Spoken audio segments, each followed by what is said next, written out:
नमस्कार। आज का हमारा टॉपिक है एनर्जी रिसोर्सेज, पावर रिसोर्सेज, ऊर्जा संसाधन और इसके अंतर्गत आज हम करेंगे कोयला, कोल। जिन संसाधनों का तो सबसे पहले हम बात कर लें कि एनर्जी रिसोर्सेज होते क्या हैं, पावर रिसोर्सेज क्या होते हैं। तो जिन संसाधनों का प्रयोग हम उद्योगों में मशीनों को चलाने, यातायात के साधनों को गति देने, कृषि को यांत्रिक बनाने तथा घरेलू कामों के लिए करते हैं, उन्हें ऊर्जा संसाधन कहते हैं। आधुनिक यंत्रों के आविष्कार से हमारे लिए ऊर्जा का महत्व बहुत बढ़ गया है। ऊर्जा के बिना आधुनिक औद्योगिक विकास बिल्कुल असंभव सा लगता है। आज के युग में ऊर्जा के महत्वपूर्ण संसाधन कोयला, पेट्रोलियम, प्राकृतिक गैस, जल विद्युत, सौर ऊर्जा, परमाणु ऊर्जा, भूताप इत्यादि हैं। और जो ऊर्जा संसाधन हैं, ऊर्जा संसाधनों को हम दो भागों में बांटते हैं, परंपरागत संसाधन और गैर परंपरागत संसाधन। परंपरागत संसाधन के अंदर हम कोयला, पेट्रोलियम, प्राकृतिक गैस ये सारे ले लेते हैं और गैर परंपरागत संसाधनों के अंदर हम सौर ऊर्जा, परमाणु ऊर्जा, भूताप ऊर्जा इनको ले लेते हैं। अब हम आज के चैप्टर के अंदर, आज के इसके अंदर हम कोयला ले रहे हैं, कोल ले रहे हैं। तो कोयला as a source of energy, कोयला शक्ति और ऊर्जा का महत्वपूर्ण स्रोत है।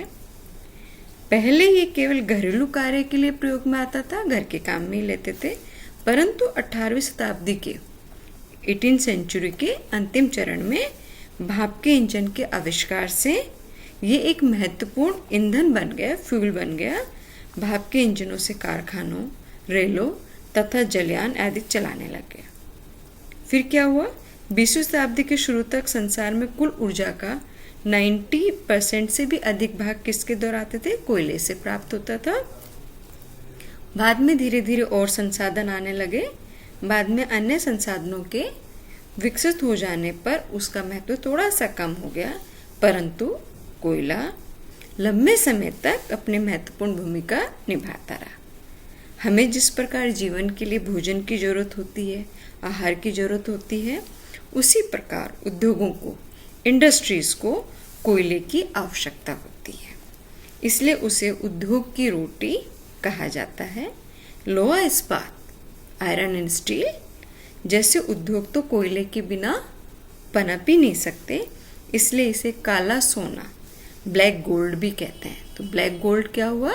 ब्लैक गोल्ड हुआ आपका कोयला, ये कोल। हमारे सभ्यता के अस्तित्व के लिए जितने भी ऊर्जा के आधारभूत स्रोत हैं, उन सब में कोयला सबसे महत्वपूर्ण है। विद्वानों का कहना है कि कोयला प्राचीन वनस्पति का ही परिवर्तित रूप है। कोयले के निर्माण का कार्य आज से लगभग 25 करोड़ वर्ष पूर्व कार्निफोरस युग, कार्निफोरस पीरियड में हुआ था। उस समय पृथ्वी की जलवायु अत्यंत उष्ण तथा आर्द्र थी और अधिकांश क्षेत्रों में दलदल पाए जाते थे, जिसमें घने वन उगे हुए थे। ये वनस्पति उस दलदल में सड़ कर मिल जाती थी। इस प्रकार इन क्षेत्रों में लगातार वनस्पति जमा होती रही और नीचे की वनस्पति ऊपर की दलदल तथा वनस्पति से दबती रही। इस दबाव के कारण वनस्पति में से पानी निकल गया और उसमें कार्बन उत्पन्न हो गया। पृथ्वी की आंतरिक गर्मी से इस दबी हुई वनस्पति में कई रासायनिक परिवर्तन हुए और फिर इससे कोयले का रूप धारण कर लिया। ये वनस्पति जितनी अधिक अवधि तक दबी रही, उतना ही बढ़िया कोयला बना, क्योंकि उसमें कार्बन की मात्रा अधिक होती थी। कार्बन की मात्रा पर ही कोयले की जलने की शक्ति निर्भर करती है। अब हम आ जाते हैं टाइप्स ऑफ कोल, ये कोयले के प्रकार।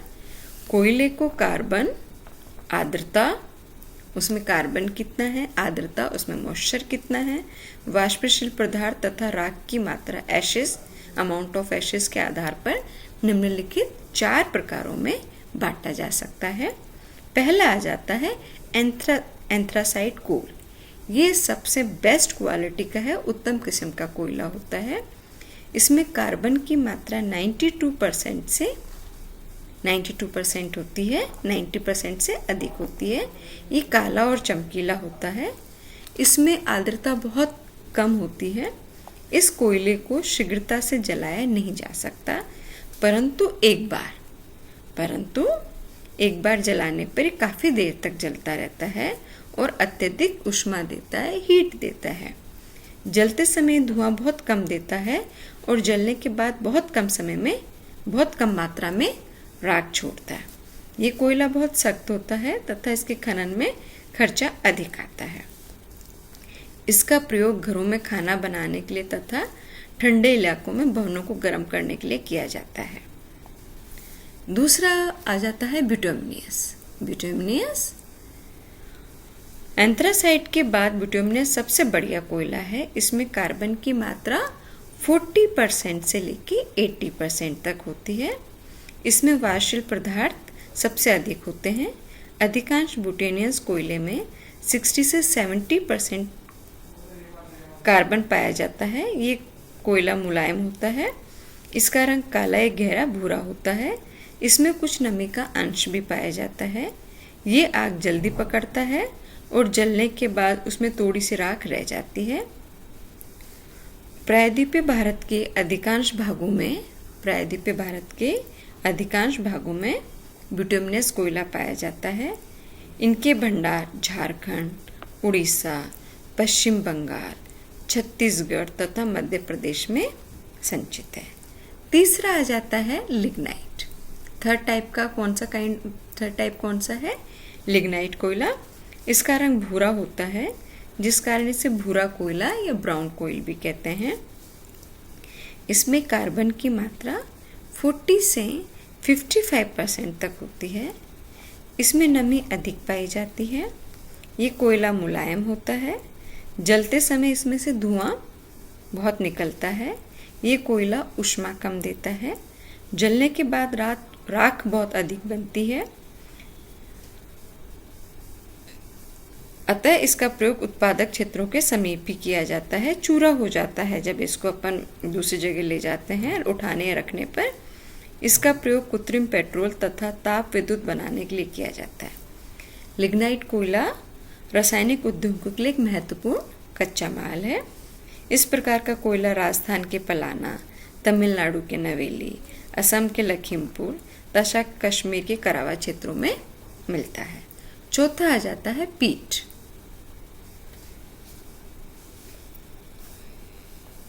ये लकड़ी के मौलिक रूप का ही थोड़ा सा परिवर्तित रूप है। इसमें कार्बन की मात्रा 35 से 55% तक होती है। इसमें नमी मॉइस्चर की मात्रा बहुत अधिक है और काफ़ी सुखाने के बाद ही जलता है। ये लकड़ी की भांति जलता है। जलते समय धुआं बहुत अधिक होता है और राख भी बहुत अधिक होती है। भूवैज्ञानिक दृष्टिकोण से भारत के कोयला क्षेत्रों को हम दो भागों में बांट सकते हैं। गोंडवाना कोयला क्षेत्र। भारत में कोयले की कुल संचित राशि का लगभग 90% का कुल उत्पादन गोंडवाना कोयले क्षेत्रों से प्राप्त होता है। ये क्षेत्र झारखंड, पश्चिमी बंगाल, उड़ीसा, मध्य प्रदेश, छत्तीसगढ़ तथा महाराष्ट्र राज्यों में वितरित है। इन राज्यों में कोयला मुख्यतः नदी घाटियों में पाया जाता है। इस दृष्टि से झारखंड व पश्चिम बंगाल में दामोदर घाटी, मध्य प्रदेश व झारखंड में सोन घाटी, छत्तीसगढ़ व उड़ीसा में महानदी घाटी तथा महाराष्ट्र व आंध्र प्रदेश में गोदावरी व वर्धा घाटी प्रसिद्ध है। दूसरे प्रकार का कोयला आ जाता है टर्शरी कोयला क्षेत्र। इस श्रेणी का कोयला मुख्यतः असम, मेघालय, नागालैंड, अरुणाचल प्रदेश तथा जम्मू कश्मीर में मिलता है। इस श्रेणी की संचित श्रेणी भारत में केवल 2% तथा उत्पादन बहुत कम होता है। ये मुख्यतः लिग्नाइट कोयला होता है। अब हम आ जाते हैं उत्पादन पे। Production of coal. कोयले का उत्पादन 2007-8 से लेकर 2016-17 तक दिया हुआ है। इस तरफ आप देखेंगे प्रोडक्शन दिया हुआ है मिलियन टन्स के अंदर और यहाँ पे आपके ईयर्स लिखे हुए हैं।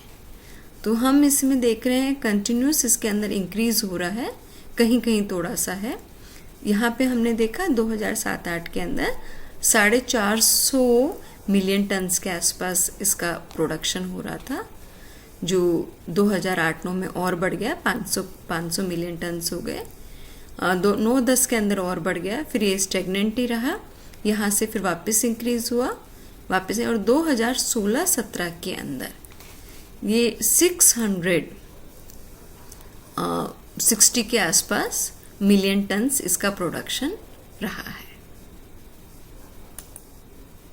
अब आ जाता है quantity of production coal in different states in 2016-17। जो हमारा डेटा है वो 2016-17 का डेटा है। इस डेटा के अनुसार हम देख सकते हैं जो कोयले का प्रोडक्शन हो रहा है, जो उत्पादन हो रहा है, उसके अंदर सबसे अग्रणीय राज्य कौन सा है? अग्रणीय राज्य सबसे ज़्यादा उत्पादन किस में हो रहा है? छत्तीसगढ़ के अंदर हो रहा है। और छत्तीसगढ़ में कितना % हो रहा है? 21.70। और दूसरा जो है ये भी उड़ीसा भी इसी के आसपास है, ज़्यादा इसमें अंतर नहीं है, 21.03।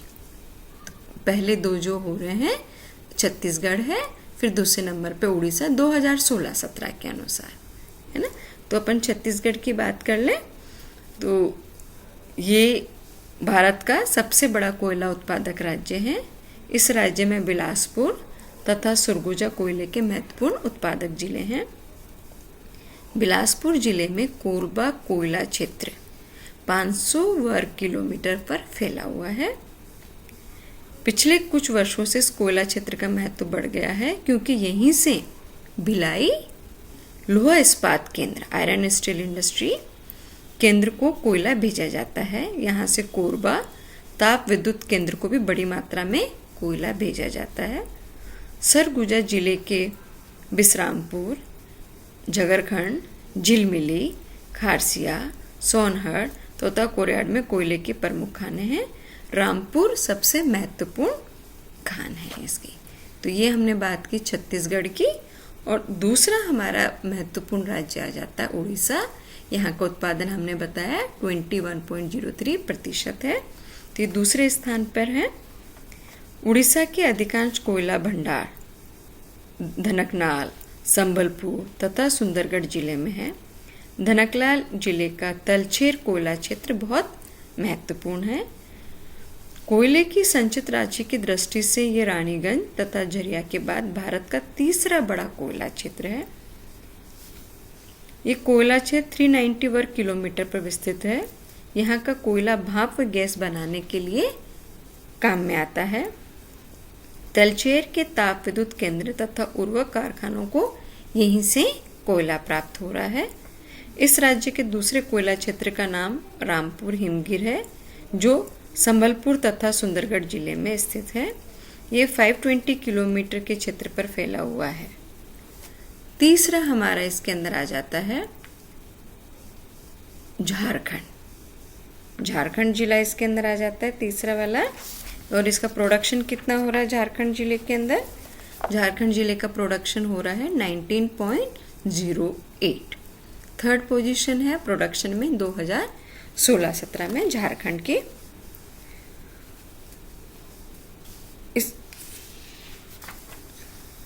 इस राज्य के कुल उत्पादक जिले धनबाद, हजारीबाग तथा पलामू हैं। और कौन कौन से इसके अंदर माइंस पाई जाती है? झरिया कोयला क्षेत्र, झरिया कोलफील्ड उत्पादन तथा सुरक्षित भंडारों की दृष्टि से भारत का सबसे बड़ा कोयला उत्पादक क्षेत्र है।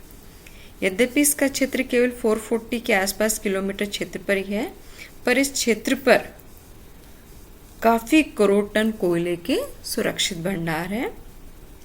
यहाँ उच्च कोटि का बिटुमिनस कोयला मिलता है। भारत का काफ़ी कोयला झरिया से ही प्राप्त होता है। ये सारे का सारा क्षेत्र धनबाद जिले में है। दूसरा आ जाता है बोकारो कोयला क्षेत्र। बोकारो कोयला क्षेत्र झरिया के बाद ये झारखंड का दूसरा बड़ा उत्पादक क्षेत्र है। यहाँ भी काफ़ी मात्रा में कोयले के सुरक्षित भंडार हैं। ये क्षेत्र झारखंड के हजारीबाग जिले में स्थित है। यहाँ का कोयला राउरकेला लोहा इस्पात केंद्र को भेजा जाता है। फिर आ जाता है रामगढ़ कोयला क्षेत्र, रामगढ़ कोयल फील्ड। ये दामोदर नदी घाटी के ऊपरी भाग में स्थित है। ये लगभग 100 वर्ग किलोमीटर के आसपास फैला हुआ है और ये झारखंड के हजारीबाग जिले में स्थित है। फिर आ जाता है कर्णपुरा कोयला क्षेत्र। ये क्षेत्र कोयला झारखंड के हजारीबाग, रांची तथा पलामू जिले में क्षेत्र में फैला हुआ है। फिर आ जाता है गिरिडीह। ये कोयला क्षेत्र गिरिडीह कस्बे के दक्षिण पश्चिम में किलोमीटर क्षेत्र में फैला हुआ है। इस क्षेत्र से प्राप्त होने वाला कोयला उत्तम श्रेणी का है। फिर इसके बाद में आ जाता है आपका मध्य प्रदेश। 4th पोजीशन किसकी है? मध्य प्रदेश की है और यहाँ प्रोडक्शन कितना हो रहा है? 15.85। मध्य प्रदेश में शहडोल तथा सिंधी जिलों में सिंगरौली कोयला क्षेत्र स्थित है। इसका विस्तार लगभग 300 वर्ग किलोमीटर क्षेत्र पर और काफ़ी करोड़ टन कोयले के भंडार हैं। मध्य प्रदेश का दूसरा महत्वपूर्ण कोयला क्षेत्र सोहागपुर है, जो शहडोल जिले में स्थित है। छिंदवाड़ा जिले में पेंच घाटी तथा उसके निकटवर्ती भागों में बड़ी मात्रा में कोयले के भंडार हैं। फिर इसके बाद में आ जाता है तेलंगाना। तो कोयला गोदावरी नदी की घाटी में पाया जाता है। तेलंगाना में आदिलाबाद, करीमपुर, वारंगल, खम्माम तथा पश्चिमी गोदावरी एरिया में मुख्य उत्पादक जिले हैं। इस समय सिंगरेनी, कान्यापाल, कोंडफिजा, तंदूर की खानों से कोयला निकाला जाता है। फिर है महाराष्ट्र 6.12 महाराष्ट्र का अधिकांश कोयला वारदा घाटी में पाया जाता है। यहाँ पर चंद्रपुर प्रमुख उत्पादक जिला है। इस जिले के प्रमुख कोयला क्षेत्रों के नाम चंद्रपुर, घुघूस, बलारपुर तथा वरोरा है। महाराष्ट्र का लगभग समस्त कोयला रेलवे द्वारा ढोया जाता है और ट्राम्बो, चोला, खापरखेड़ा, पारस, भुसावल, बरसा, नासिक तथा कुरादी स्थानों पर स्थित ताप केंद्रों को भेजा जाता है। ये महत्वपूर्ण आपके राज्य थे जो किसका कर रहे थे? कोयले का उत्पादन कर रहे थे। ये उत्पादक आपका मानचित्र है। मानचित्र के अंदर कोयल फील्ड्स आपकी ये बनी हुई है। इसमें आप देख सकते हैं यहाँ पे आपका झरिया वाला कोयल फील्ड है, बोकारो वाला कोयल फील्ड आ गया, सारे के झारखंड वाला एरिया इसके अंदर आ गया, मध्य प्रदेश वाले कोयल फील्ड एरिया इसके अंदर आ गए, तालछार वाला इसके अंदर, उड़ीसा वाला फेमस जो है वो इसके अंदर आ गया, महाराष्ट्र वाले इसके अंदर आ गए, राजस्थान का आपका पलाना वाला पार्ट इसमें हो गया, तमिलनाडु का नेवेली वाला भाग इसके अंदर आ गया। ये पूरे के पूरे आपके कोल फील्ड्स ये आपकी बनी हुई है। Thank you.